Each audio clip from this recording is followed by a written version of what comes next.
بسم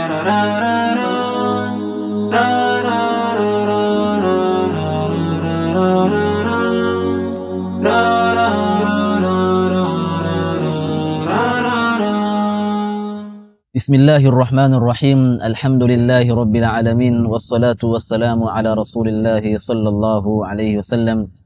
رب اشرح لي صدري ويسر لي أمري واحلل عقدة من لساني يفقه قولي. اللهم علمنا ما ينفعنا وانفعنا بما علمتنا وزدنا علما وارزقنا فهما. وبعد، السلام عليكم ورحمة الله وبركاته. Ndugu mpenzi mtazamaji wa Istiqama Swahili TV, nachukua fursa hii kukaribisha katika muendelezo wa vipindi vyetu kuhusiana na mada mbalimbali za Ramadhani.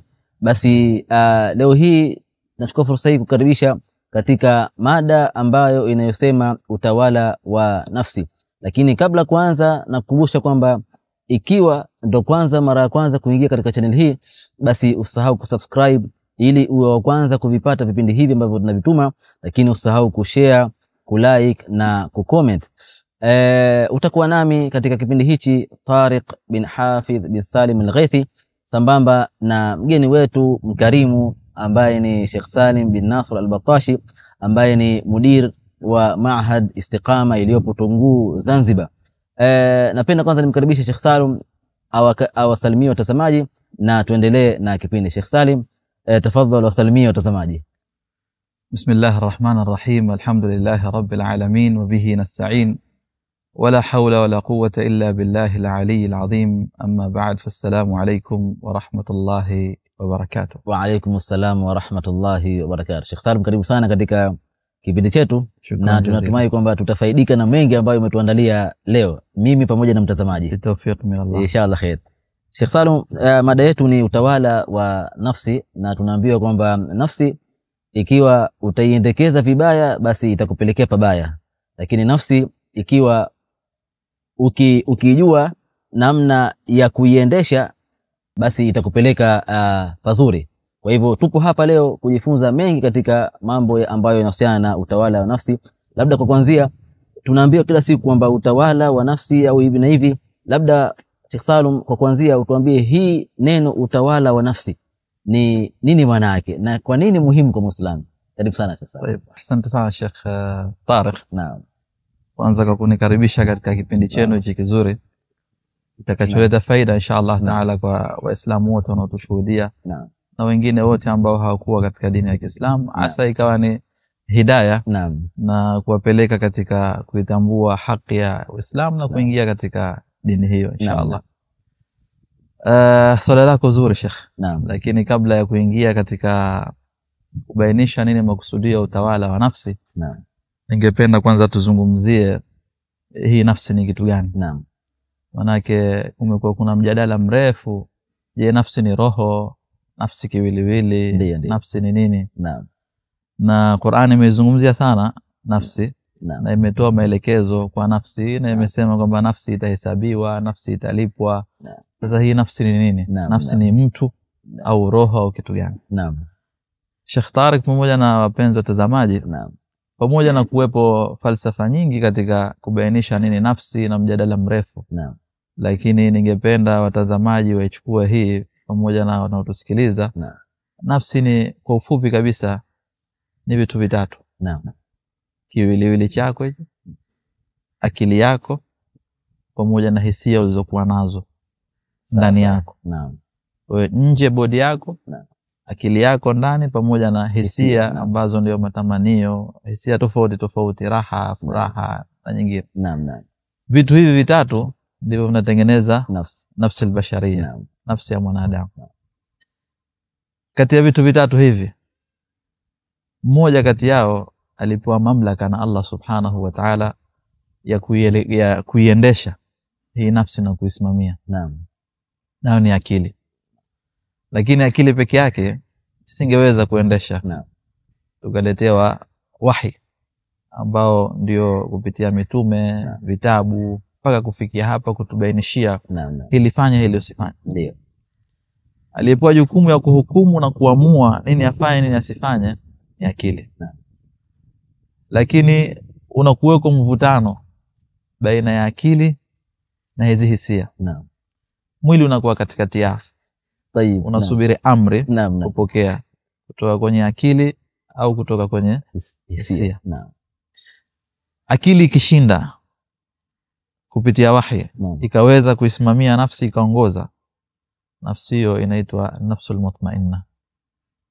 Ndio nafsi iliyotulia, ambayo Allah subhanahu wa ta'ala katika sura al-Mutaffifin alibainisha na kuita ya ayyatuhan nafsul mutmainna irji'i ila rabbiki radiyatan mardiyah. Kwa nini radiyatan mardiyah? Kwa sababu kaweza kutekeleza jukumu alilopewa. Lakini katika mvutano huo akili ikashindwa na matamanio yakashinda. Naam. Wanadamu akafuata matamanio yake. Nafsi hiyo inaingia katika nafsul amara bisu. Naam. Nafsi yenye kuamrisha maovu, ambayo Nabii Yusuf alisema wama ubarri'u nafsi inna an-nafsa la amaratun bisu illa ma rahima rabbi. Naam.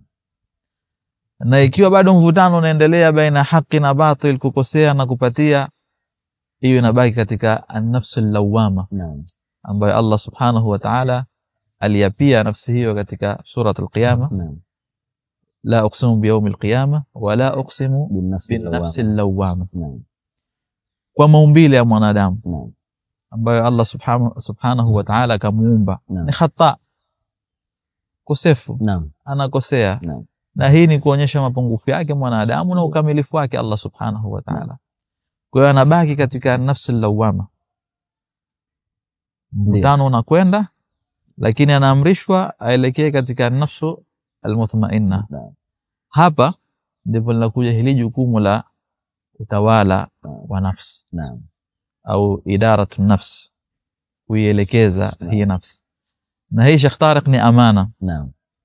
Tunaisoma ile aya ambayo Allah subhanahu wa ta'ala akaelezea fadhila za wanadamu, kufadhilishwa kwa viumbe vyote, mwanadamu akawa mbora. Allah subhanahu wa ta'ala alisema inna aradna al-amanata 'ala as-samawati wal-ardi wal-jibal. Naam.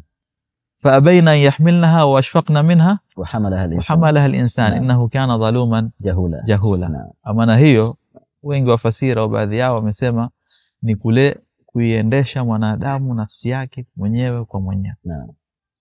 Yani yeye ndo dereva na yeye ndio muamuzi. Naam. Viumbe vingine hivi, majabali, majua, mwezi na mingine ambavyo vimekataa kubeba amana hii. Naam. Hivi vipo katika taa ya Allah subhanahu wa ta'ala tawan. La ya'suna Allah ma amara. Naam. Hujawahi kusikia Sheikh Tariq kwamba jua limesema leo sichomozi? Sasa kusikia au mwezi ukasema mimi leo nachukua likizo. Naam. Mwezi huu sitaki kutoka. Naam. Kwa sababu inatii amri ya Allah subhanahu wa ta'ala, halina khiyar, havikukhiyarishwa. Naam. Ima nitoke au usitoke. Lakini mwanadamu kapewa khiyari hiyo, faman shaa falyu'min wa man shaa falyakfur. Naam. Nani atahukumu katika kuamini na kukataa? Nafsi. Naam. Nafsi hiyo itasaidiwa na nini? Al-aql. Naam. Aqli hiyo itasaidiwa na nini? Al-wahy. Naam. Kwa jukumu la kuendesha mwanadamu nafsi yake mwenyewe kwa mwenyewe ndio ile tunaloita utawala wa nafsi. Naam. Kapewa mwanadamu mwenyewe, nayo ni amana kawahi kuichukua mwanadamu kutoka kwa Allah subhanahu wa ta'ala. Naam. Nafsi hiyo ambayo mwanadamu kaumbwa nayo, kiwiliwili chake, akili yake, na Allah subhanahu wa ta'ala akasema kaipa kila aina ya ukamilifu wa kuifanya iweze kutekeleza majukumu yake. Ndio. Iweze kutekeleza yote yaliyoamrishwa na iweze kuacha yote yaliyokatazwa. Naam. Wa nafsi wa ma sawaha faalhamaha fujuraha wa taqwaha. Na hapa kwa nafsi na kwa yule aliyeweka sawa, akaitengeneza, akaikamilisha, akaionyesha maovu yake, kukosea kwake, fujuraha wa taqwaha. Vile vile akaionyesha na kubainishia wema wake na njia nzuri ya kupita. Alafu uamuzi ukawa kwake yeye mwenyewe mwanadamu. Kwa jukumu kalibeba mwanadamu kutoka kwa Allah subhanahu wa ta'ala la kuendesha nafsi yake mwenyewe kwa mwenyewe. Kwa hiyo tunapozungumzia utawala wa nafsi, tunazungumzia namna gani mwanadamu mwenyewe aweze kusimamia mambo yake, kuamua katika kufuata amri za Allah subhanahu wa ta'ala, kuamua katika kuacha makatazo ya Allah subhanahu wa ta'ala, kuamua katika kudhibiti matamanio ya nafsi yake, hisia zake za ndani. Huo ndio tunakusudia kuita utawala wa nafsi. Naam. Inshallah. Shukrani sana Sheikh Salum bin Nasr al-Batashi kwa kutupa vitu adimu. Kwa kweli mimi mwenyewe sikuwa najua mimi mwanzo, nafikiri na mtazamaji hapa kama unatufuatilia, Sheikh Salum ameelezea kwa kina kabisa, kwa kufupi lakini kwa kina, nini utawala wa nafsi. Katuanzia toka hapo mwanzo.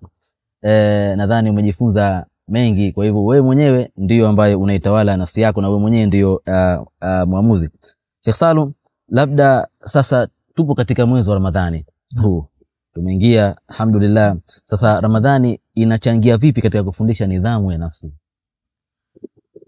Swala zuri Sheikh Tariq. Naam. Ramadhani inachangia vipi katika kuchangia utawala wa nafsi? Naam.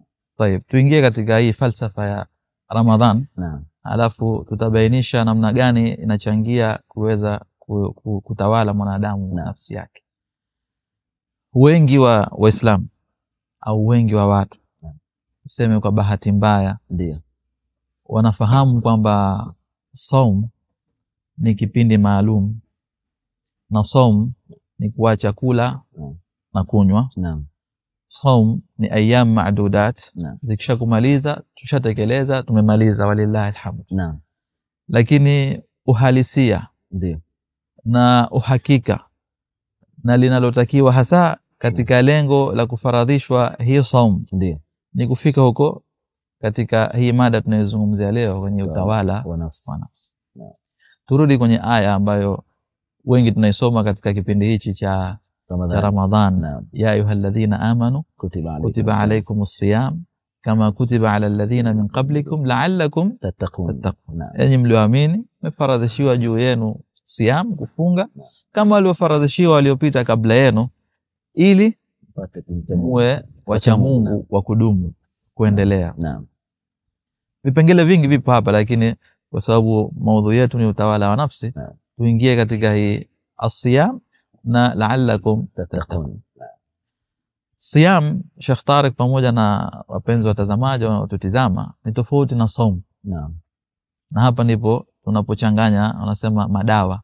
Naam. Tukawa hatufiki katika lengo. Naam. Saum na siyam, maana ya neno ni moja, nayo ni kujizuia. Naam. Lakini ina tofauti katika namna ya kujizuia.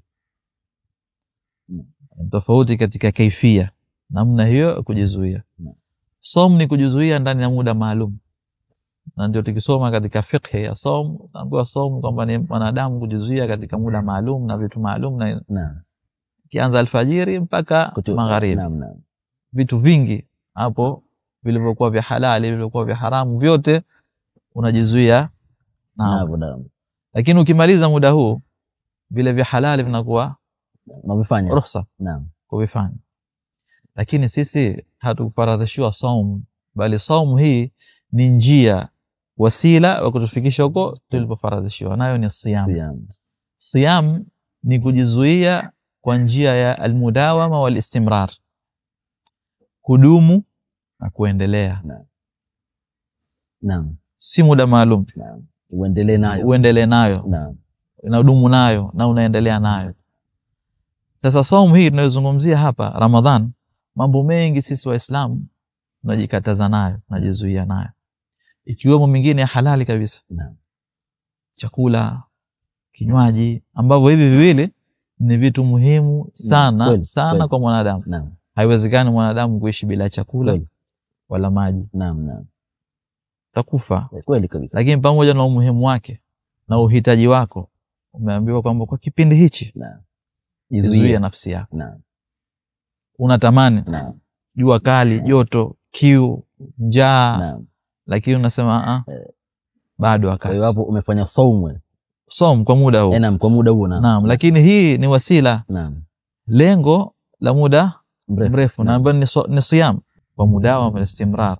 Sasa ikiwa mwanadamu, arudi kwenye swala lako sasa, Ramadhani inachangia vipi? Tukifahamu falsafa yake na tukifahamu lengo la kufaradhishwa hili as-siyam, la'allakum tattaqun. Na kwa faida nyingine kwa watazamaji, hakusema Allah subhanahu wa ta'ala la'allakum takunu minal muttaqin, ili muwe katika wacha Mungu. La'allakum tattaqun, katumia fi'l, kitendo ambacho hichi kinaonyesha at-tajaddud, wal istimrar, kinaendelea mara baada ya mara, wakati baada ya wakati. Yani mubaki muda wote wa maisha yenu kuwa nyinyi mnamcha Allah subhanahu wa ta'ala kwenye siri zenu na dhahir zenu, vitendo vyenu, kauli zenu. Ili ndio lengo. Sasa kwenye somo hapa Ramadhan, ndio hatusemi uongo, kusengenyi, hatuibi, vitu vya halali hatuviendei, vyakula, kunywa. Vyote hivi tunapewa mafunzo ya nafsi, ambao wewe nafsi yako hii matamanio haya utayazidi vipi? Mazoezi ni haya. Kiu unayo, lakini huli. Shida unayo, njaa, lakini huli, hunywi, kwa sababu kuna amri au katazo ili usifanye. Sasa swala, kama umeweza kujizuia vya halali ambavyo hivyo ni muhimu kwako wewe, lakini kwa kipindi umeweza kujizuia pamoja na uhitaji wako, vipi ushindwe kuvizuia vya haramu ambavyo asili vya haramu si muhimu katika maisha yako? Yani hutaki kufanya tangu hapo mwanzo. Na hata kama hukufanya hayaathiri kitu katika maisha yako. Yani kwa mfano, kama hujaiba unaathirika nini? Kama hujasema uongo, kama hujasengenya, kama hujafitinisha, nini ataathirika katika maisha yako? Utakufa. Lakini ukikosa chakula, ukikosa na maji, utakufa baada ya muda. Lakini nafsi ikapewa mafunzo ndani ya Ramadhan. Kwa hiyo hii ni madrasa. Hii ni madrasa. Sio madrasa tu, na watu kusema madrasa wanaidogosha. Hii ni university. Chuo kikuu. Unasomeshwa jamia, unasomeshwa misingi. Kwa hiyo nafsi hapa katika Ramadhan inapewa mafunzo ya mwezi mmoja. Namna gani iweze kuiendesha wenyewe kwa mwenyewe. Namna gani akili iliyopewa jukumu ya kuongoza nafsi itaweza kuzidi matamanio au hizi hisia zilizokuwepo. Kama inapomjia sasa hivi hamu, mtu akisema nataka kunywa maji, lakini akili inamzuia, anamwambia hutakiwi. Sasa hivi bado muda hujafika, hutakiwi kunywa. Hivyo akitoka ndani ya Ramadhan, akisema nataka kuiba, akili mwambia huruhusiwi kuiba, si kwa kipindi hichi wala kwa kipindi kinachofuata. Si kwa wakati huu wala wakati wa baadaye. Nataka kunywa ulevi, nataka kuvuta sigara, la, imzuie kwa sababu kapata mafunzo ya mwezi mmoja ndani ya Ramadhan. Sasa shukrani sana Sheikh Salum. Kwa kweli tunatamani muda uwe mkubwa kidogo ili tupate mengi na mengi kutoka kwako.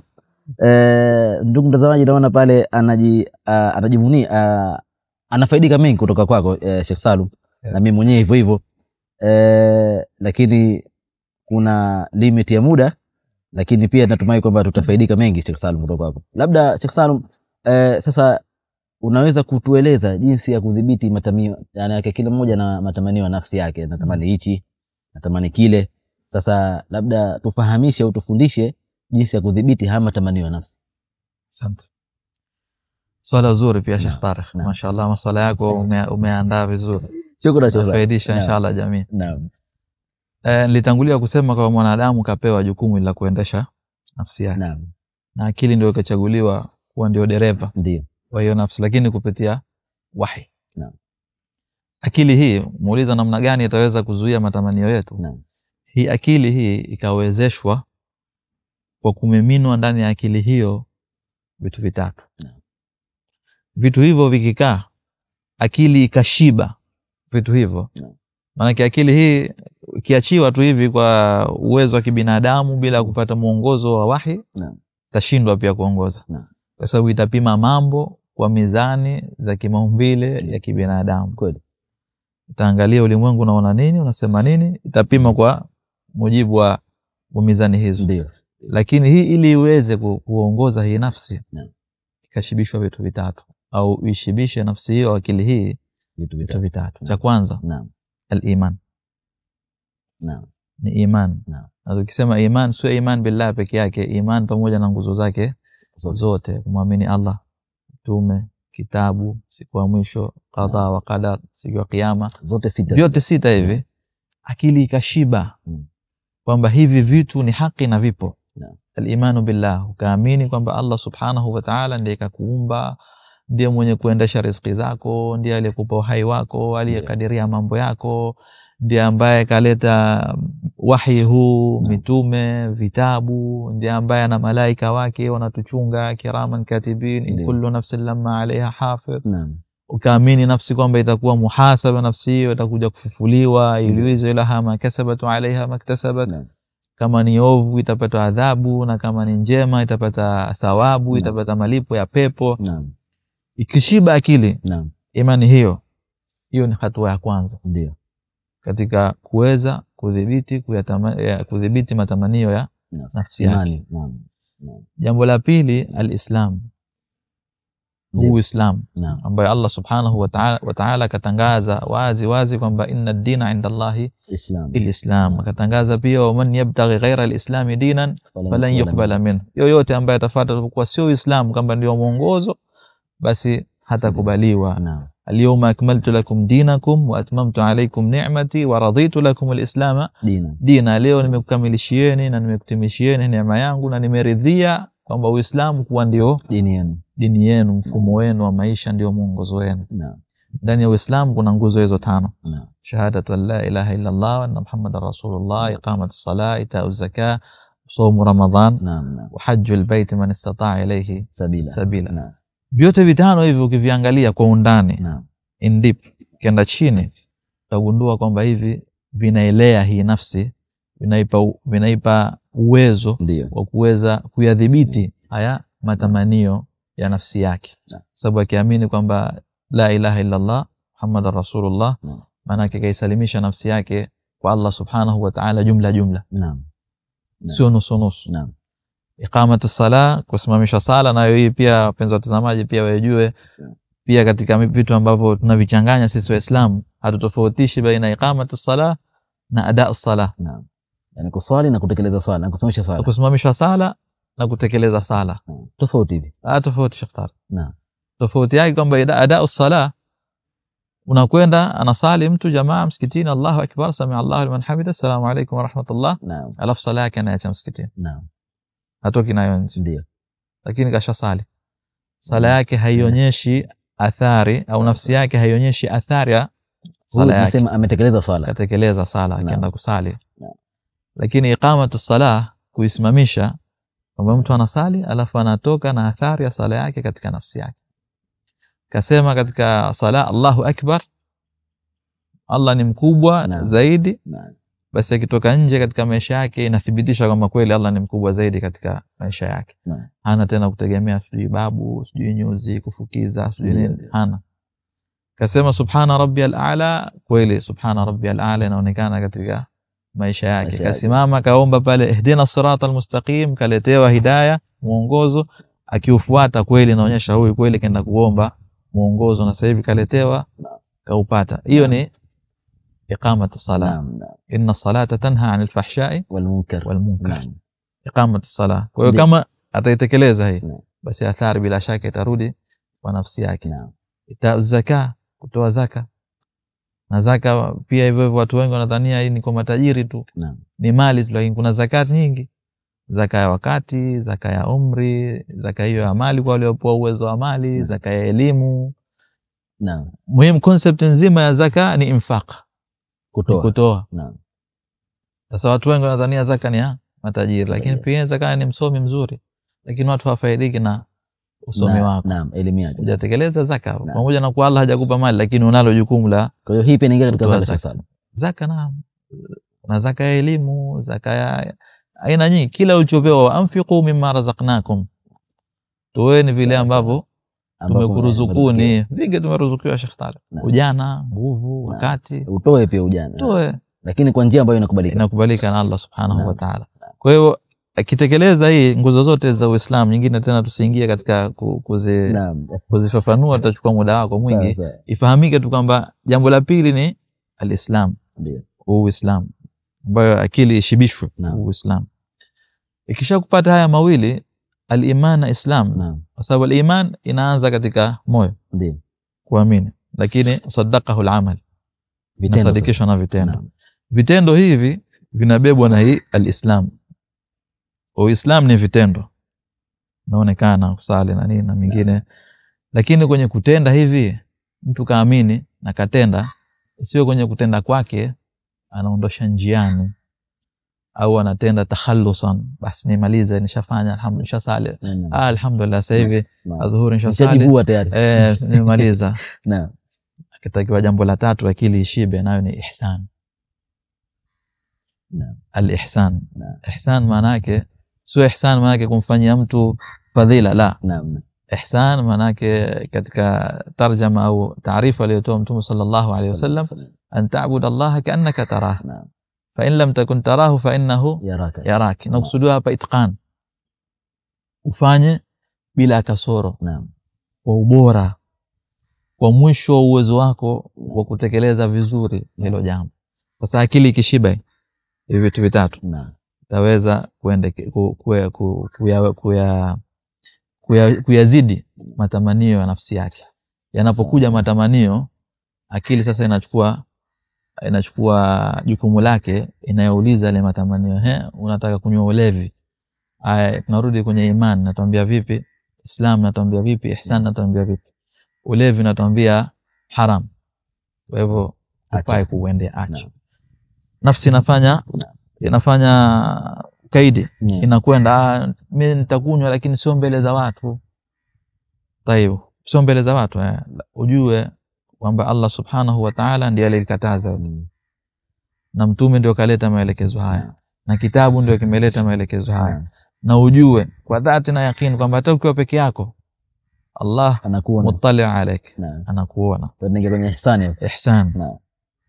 Sawa? Naam. Kwa hiyo kama unataka kufanya, unajua unataka kufanya peke yako, ujue kwamba watu hawakuone, lakini Allah subhanahu wa ta'ala anakuona, yaraki. Vipi, utaendelea au utarudi? Kama ni hivyo basi sinywe ulevi.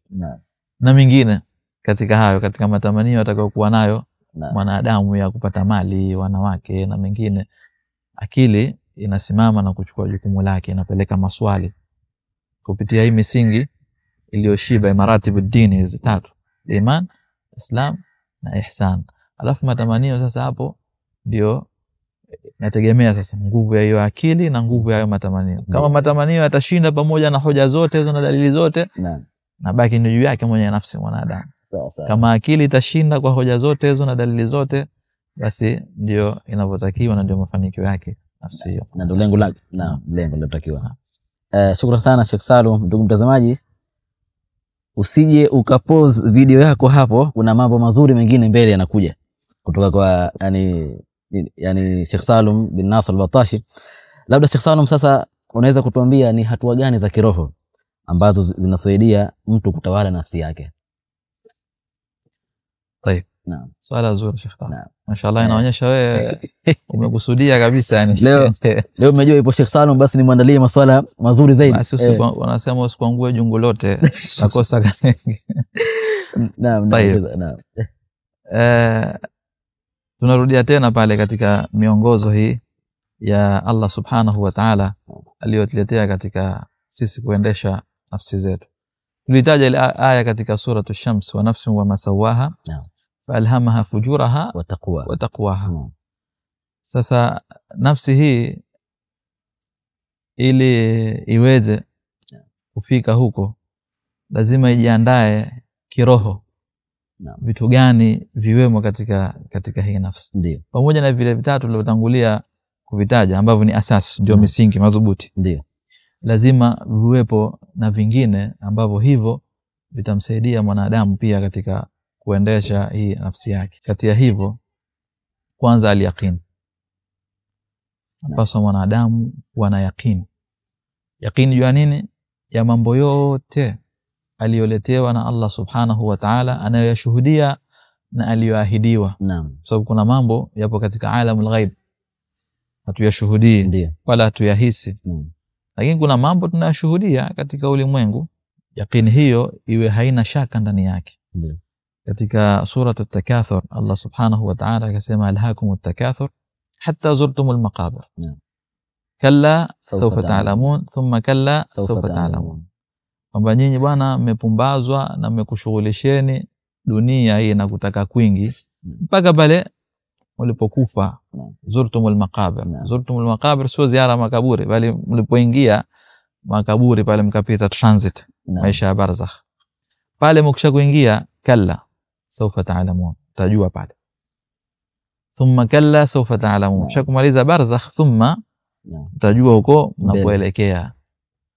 Kisha kufika hapo, kalla law ta'lamuna ilma al-yaqin, kisha kuingia barzakh pale mtaona kwa yaqini sasa yale mambo yale yaliokuwa tukiahidiwa kwamba nafsi kule tumeambiwa laha ma kasabat wa alaiha maktasabat, ndio haya tunaanza kuyaona sasa.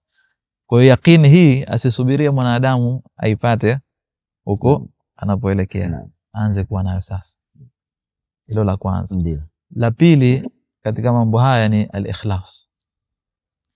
Ikhlas maana yake ni kutekeleza yote katika walioamrishwa kwa ajili ya Allah subhanahu wa ta'ala, na kuacha yote uliokatazwa kwa ajili ya Allah subhanahu wa ta'ala. Kuamrishwa kufanya ulioamrishwa na kuacha uliokatazwa. Usiache kwa ajili ya watu, wala usifanye kwa ajili ya watu.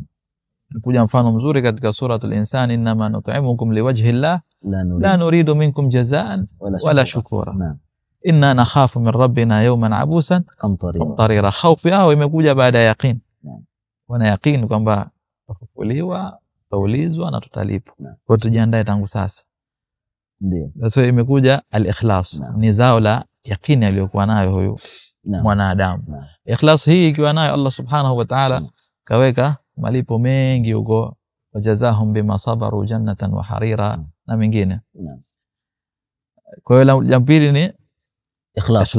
Yani kufanya yote kwa ajili ya Allah subhanahu wa ta'ala na kuacha yote kwa ajili ya Allah subhanahu wa ta'ala. Yani kwa mfano sasa hivi mtu akiendewa akapewa da'wa akaambiwa bwana hii haram, wacha kula riba, wacha kuzini, wacha kunywa ulevi, wacha kula mali za yatima, wacha hichi. Ndio atakapoacha asiweke katika nafsi yake kwamba ni heshima ya fulani, sababu fulani kanaambia nimeona haya na sababu yake maana yake ingelikuwa sio maneno yake basi ningeendelea. Fulani huyu ni mjumbe, inma anta mundhiru man yakhshaha, ni mjumbe tu wewe, huna lolote zaidi ya kuwa ni mjumbe, kafikisha tu. Lakini amri hii au makatazo haya yamekuja kutoka kwa Allah subhanahu wa ta'ala. Wa ikishiba imani, Islam na ihsan atafanya, lakini ikawa na yaqeen. Sasa baada ya kuwa na yaqeen akayafanya kwa ikhlas. Hata kwenye kufanya pia asifanye kwa sababu kaambiwa na mtu akasema basi nitafanya kwa sababu yako. Nimeona watu wanakwenda kusali tarawih, basi na mimi nitakwenda. Najua nimekaa peke yangu boring, na mimi nimeunga nafuata mkumbo. Nafuata mkumbo. Kaenda kusali tarawih. La, afanye ikhlas. Na tatu, ili sikurefishia muda wako, atawakkul ala Allah, kutegemea kwa Allah subhanahu wa ta'ala. Kwa sababu haya mambo Sheikh Tariq hayaji kwa uhodari wa mwanadamu, si kwa uhodari wake. Anatakiwa ongoka, hajaongoka kwa uhodari wake. Akasema bwana mimi nimeipinda nafsi yangu, mimi bwana nimeiweza, hamna mtu kama mimi kwa uhodari wake. La, tawfiq min Allah subhanahu wa ta'ala. Kwa hivyo aweke tawakkul ala Allah subhanahu wa ta'ala, amtarajie, amtegemee yeye. Ndio yeye peke yake Allah subhanahu wa ta'ala. Na la nne, al-khawf pamoja na ar-raja. Hofu Allah subhanahu wa ta'ala haya yanaendana pamoja na kutaraji kutoka kwa Allah subhanahu wa ta'ala. Haya yanakuja baada ya kuwepo haya ya mwanzo. Kama mwanadamu anaishi katika maisha yake baina khawfin wa raja, anahofia na anatarajia mazuri. Lakini nayo haya kwa faida mtazamaji pia lazima kuwe kuna balance. Yani moja isimzidi mwenzake. Hofu ikizidi raja inampelekea huyu mwanadamu kwenye kukata tamaa, al-yas. Kwa sababu ataishi katika maisha ya dunia kujihisi kama yeye mbaya, muovu, kakosea, hana lilofanya, adhabu na msubiri, kwa sababu ya hofu imezidi. Na ikizidi raja, matarajio yakazidi hofu, inapelekea kwenye ihmal, kupuuza, kutojali. Atasema mimi tayari nishapenya mimi. Anasema bwana Allah ghafurur rahim. Allah nasamehe. Sala nimetekelea, lakini Allah hana haja sala yangu, umefanya kaniona hatanipa. Nimefunga Ramadhan taitakabal bwana kullu ibn adam khata. Sote tunakosea. Kwa hiyo makosa yetu Allah ataziba viraka, atanipokea. Kwa hiyo inapelekea katika ihmal, watu tena wanafanya kwa kuondosha njia. Lakini vikiwa sawa hivi al-khawf wal-raja, huyo anafanya kwa ihsan, anafanya vizuri, anabaki katika njia Allah subhanahu wa ta'ala. Shukrani sana Sheikh Salum kwa elimu yako hiyo, huku muda ukituacha mkono. Natamani kwa muda tupewe muda wa zaidi, lakini kama alivyosema pale kila kitu kina limit. Labda Sheikh Salum, ni vipi mtu anaweza kudumisha utawala wa nafsi hata baada ya Ramadhani? Tayari tumejifunza, tumesema kwamba Ramadhani ni university. Sasa baada ya Ramadhani vipi anaweza kuitawala nafsi yake? Swala zuri Sheikh. Naam. Baada ya Ramadhani vipi unaweza kuitawala nafsi yako? Naam. Jawabu lake bil muhasaba. Kwa kuihesabu. Kuhesabu maana yake nakusudia kuitathmini. Naam. Tatoa mfano hapa. Chukulia chombo, gari mfano. Naam. Imegoma kuwaka. Ndio. Haiwaki. Ikapata mlima. Ikasukumwa. Naam. Ikapata free refu katika mlima, ikawaka katikati. Naam. Matarajio yako kama ni dereva kwamba itaendelea na safari. Naam. Baada ya kushuka katika kilima. Ikigoma mbele hapo, wewe mwenyewe utatoa hukumu katika gari hiyo, wewe mmiliki. Kama gari ni bovu. Naam. Ndivyo? Kweli kabisa. Sasa chukua mfano. Hii Ramadhani kama huo mlima. Ukiacha ile Ramadhani university, chuo na nini na kwa mafunzo, huu mfano wa karibu kila mmoja anaweza kumuingia katika akili yake. Ndio. Nafsi zetu kabla ya kuingia Ramadhani zilikuwa zinataka kuwashwa kidogo, ziwake kabla kuingia Ramadhani, kwa sababu hapa nyuma zilikuwa bovu. Kweli. Zinahitaji kidogo kupewa, yani maana yake tunasema kwa nyingine Sheikh Salum, zibustiwe, zipewe msukumo kidogo, zipate service. Kwa hiyo zimeingia katika zimefika katika huu mlima wa Ramadhani. Hapa ikapata free mlima mrefu wa muda wa siku 30. Naam. Nashuka anteleza tu hapo. Ndani hapa ikawaka vizuri. Watu wakasoma Qur'ani, wakatoa sadaka, maovu waendei, baadhi zimefungwa, madisko yamefungwa, kitu gani nini Ramadhani. Sawa. Hata wengine wanakaa misikitini na hivi mambo ya khairi mengi yanafanyika, tunayaona, tunashuhudia, mashaallah. Allah wazidishie wanafanya khairi. Ndio inateremka pale. Chombo. Ndio nafsi yako ile gari inashuka pale. Pale shashika moto vizuri, unapanga gia ukipangua. Na pale Sheikh Salum pale inasemekana hata mafuta haendi pale kwa sababu yani free. Ukanyagi ile sere. Kwa sababu hata katika Ramadhani sisi tunaonyeshwa, yani tumepewa mudhaafatul ujur. Unafanya moja unalipwa kwa 100, unafanya la sunna unalipwa la faridha free. Ofan. Likisha kushuka pale, shamaliza Ramadhani. Litarajiwa ile gari liendelee na safari yake. Nafsi ilitarajiwa iwe vile vile kama ilivyokuwa huku, yani Ramadhani. Speed ile. Au hata kama speed itapungua, lakini bado ipo kwenye mwendo. Na waka ipo kwenye moto. Kama sadaka ziendelee, kama kusoma Qur'ani watu waendelee, kama kuwa vizuri na kuunga udugu iendelee, kuwa na umoja iendelee, kuombeana msamaha, sijui kwa uzuri kwa wema kuendelee. Yote. Likizima gari hilo bovu. Aitwe fundi.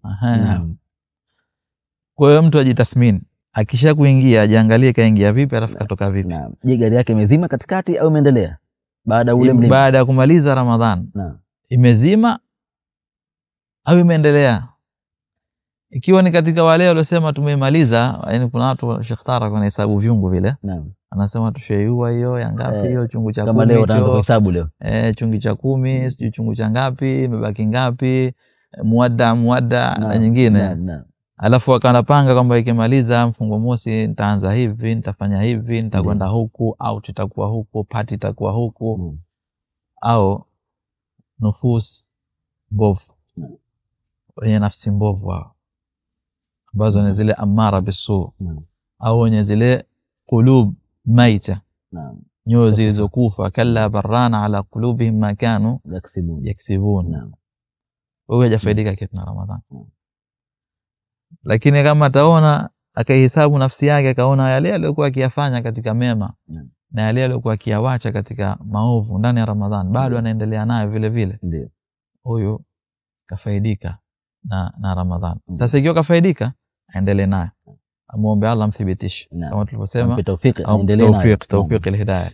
Na ikiwa kahesabu nafsi yake akaona bwana nafsi bovu, arudi tena kwa nafsi yake hiyo, ajikumbushe kwa muhasaba, aambiwe bwana ajue kwamba haya mambo nitakuja kulipwa huko. Ya ayyuhalladhina amanu taqullaha waltanzur nafsun ma qaddamat lighad wattaqullaha inna Allaha khabirun bima ta'malun. Alafu sake kihisabu, bali insanu ala nafsihi basira, wanadamu anayejua vizuri nafsi yake juu chini ndani nje, alafu ajihukumu. Hapo tena ataangalia kama akafaidika kitu kutoka kwenye chuo cha Ramadhani au hakufaidika. Kwa hiyo ile ajiandae vizuri, afaidike nayo vizuri, akitoka ajihesabu. Kwa hiyo hiyo ni jawabu tosha kabisa. Tosha. Hakuna maelezo mengi hapo. Baada ya Ramadhani ajihesabu. Naam. Shukrani sana Sheikh Salum. Muda unatuacha mkono Sheikh Salum, na maswala mengi hapa nimekuandalia. Mashaallah. Na nadhani mengine nitayaacha Sheikh Salum kwa sababu ya muda. Naam. Sasa labda Sheikh Salum, kwa kumalizia, labda tungeomba unipe na utupe nasaha mimi na mtazamaji kuhusiana na hii mada ya leo na mwezi huu wa Ramadhani. Nasaha zako za mwisho. Arabu wanasema faqidu shay'in la yu'ti. Naam. Aliyokuwa hana kitu hawezi kutoa. Uona vingi sana Sheikh Salum. Naam. Hilo katika maswali watu waliniuliza hilo zito. Hilo zito la kutoa nasaha. Basi naona hili jepesi kuliko ile mingine. Tutajitahidi, tuombe Allah tupe tawfik. Naam Sheikh Salum. Tayeb, kwanza naihusia nafsi yangu mimi ninayozungumza pamoja na watazamaji wanaotusikiliza, wanaotuangalia katika TV yetu ya Istiqama Swahili TV. Tujue kwamba sisi kama tulivyozungumzia mada yetu tumebeba amana, nayo ni ya kuendesha nafsi zetu wenyewe kwa wenyewe. Halafu juu ya kubeba amana hiyo, Allah subhanahu wa ta'ala akatuwepesishia, akatubainishia kila kitu, akatuwekea wazi, akatutaka sisi tufuate njia tu. Yani sasa na mtu aliyepewa ramani, alafu akaambiwa fuata ramani hii, itakufikisha sehemu yenye hazina nzuri. Ramani ile aliyempa ni huyo mtu aliyeka hiyo hazina, na ni mtu anayejua kabisa hizo njia mpaka ukafika huko. Nijua huyo mtu kufuata tu ile ramani. Kweli. Katikati hapa akitia ujuaji atapotea. Ramani inamuonyesha nenda kulia, akasema mimi nakwenda kushoto. Tapotea na kwa hiyo hazina hafiki. Sawa? Sasa mimi kwanza naihusia nafsi yangu kwamba tumebeba amana ya Allah subhanahu wa ta'ala. Halafu la pili kwamba ajue mwanadamu adui wa nafsi yake ni nafsi yake mwenyewe. Si mwingine. Sisi tumezoea kutafuta vichochoro, tukifanya baya tunasema shetani, bilisi kapita. Shetani yeye hatumii nguvu wala hakuvuti akakufunga minyororo. Yeye kazi yake moja tu ni kupamba.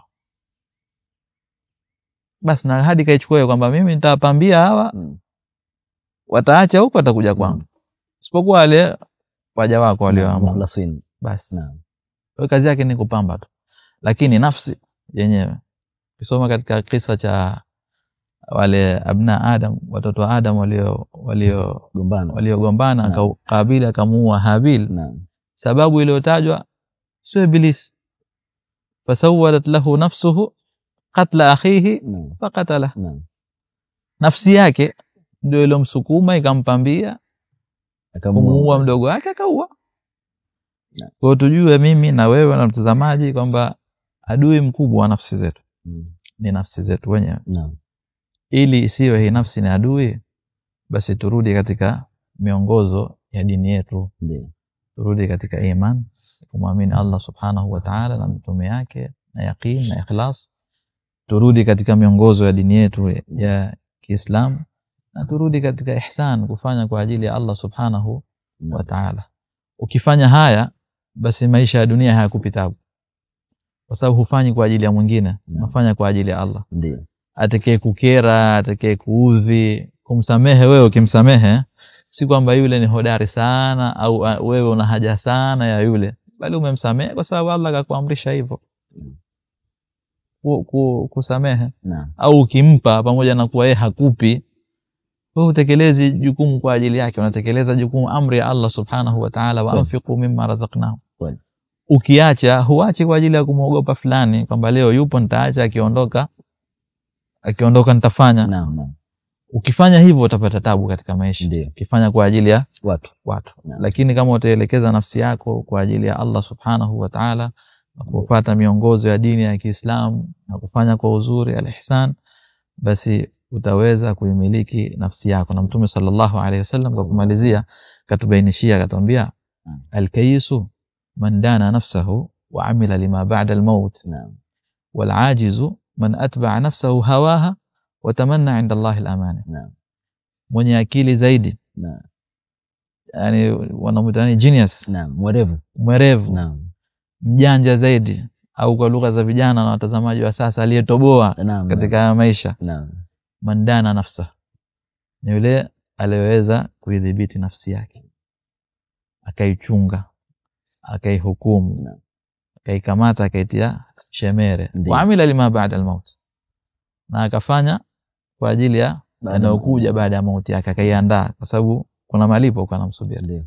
Wal ajiz, ajiz naweza kutafsiri kwa Kiswahili bwege, sio aliyeshindwa, mpumbavu kwa hapa. Ni yule wal ajiz man atba'a nafsahu hawaha, ni yule aliyefuatisha nafsi yake matamanio yake. Matamanio namwambia fanya hivi, iba, chukua, usisali, zini, fanya hivi, na yeye sam'an wa ta'an. Huyo mjinga, mpumbavu. Kwa nini mjinga na mpumbavu bwege? Kwa sababu kashapewa ramani hii inompeleka katika mafanikio, akasema mimi sifati njia, inafuata njia hiyo huko, afiki, atapotea misutuni huko, na wala hafiki katika hicho kitu cha thamani aliyowekewa. Alafu anafanya hayo huko akitamani apate amani na rehema kwa Allah subhanahu wa ta'ala. Huo utakuwa ni ujinga. Na mshairi kasema an-nafsu katifli, nafsi ni kama mtoto, in tuhmilhu shabba ala hubbi ar-radaa wa in taftimhu yanfatim. Nafsi kama mtoto ukimpuuza, basi atakuwa katika kupenda kunyonya. Atakulia tu kwenye kupenda kunyonya, haji miaka 2, 3, 4, 5, 6, 7, yeye atakuwa ananyonya tu. Lakini ukimwachisha, wa ntaftimhu yanfatimi, ukimwachisha anaacha. Kwa hiyo nafsi hiyo kama mtoto, ujue wewe pamoja na watazamaji, kama utaendekeza kuipa inachotaka, basi itakuwa ni hivyo, itaselelea, italema. Lakini ukiachisha, utaiweza. Kama alivyoweza kumwachisha mtoto. Angalia wale mama majumbani wale, kifika miaka 2 anatafuta kila hila, shubiri, sijui plasta na mingine, ili tu kumkhofisha yule mtoto asiache kunyonya. Na anaacha, anazoea, basi lamtoka kabisa jambo la kunyonya. Na nafsi hivyo, kianza kuiachisha kidogo, kaizoesha, inazoea kuacha. Kwa hiyo hakuna dharura, hakuna udhuru wowote aseme bwana sigara nataka kuacha, lakini si ngumu. Amua sasa kabla ya kesho. Kwa hiyo kitu ni kuamua tu, Sheikh Salum. Basi sasa nimehusia nafsi yangu pamoja na kushuhudia kwa maelezo hayo juu ya nafsi zetu. Tuna ulezi wa kuzilea nafsi zetu. Muombe Allah atupe tawfik. Amin. Sheikh Salum bin Nasr al-Batashi, shukran sana kwa elimu yako hii kubwa sana uliotupa. Licha ya kuwa kwamba nilikuwa na maswali mengi, lakini imenibidi mengine ni yake kipindi kijacho, Sheikh Salum, kwa sababu ya muda. Na sisi tunakushukuru sana kwa kuacha majukumu yako na ukaweza kuwa nasi leo hapa, ukatupatia kile ambacho umetuandalia. Tunakuombea kwa Allah akulipe kheri nyingi sana, Sheikh Salum, akufanyie wepesi katika majukumu yako na kulinde kila la shari kwa sote inshallah. Ndugu mtazamaji, natumai umefaidika na mengi ambayo Sheikh Salum hapa ametuandalia. Natumai umeenjoy. Mimi sina la ziada isipokuwa kwamba nakukumbusha kwamba ulikuwa nami Tariq bin Hafidh bin Salim al-Ghaithi, mgeni wetu ambaye ni Sheikh Salum bin Nasr al-Batashi, ambaye ni mudir wa Mahad Istiqama Tunguu. Nyuma kamera tulikuwa naye Sheikh Sud Luheta sambamba na msaidizi wake ambaye ni Ustadh Khalid Al-Iskawi. Sina la ziada isipokuwa nasema wassalamu alaikum wa rahmatullahi wa barakatuh. Wa alaikum salam.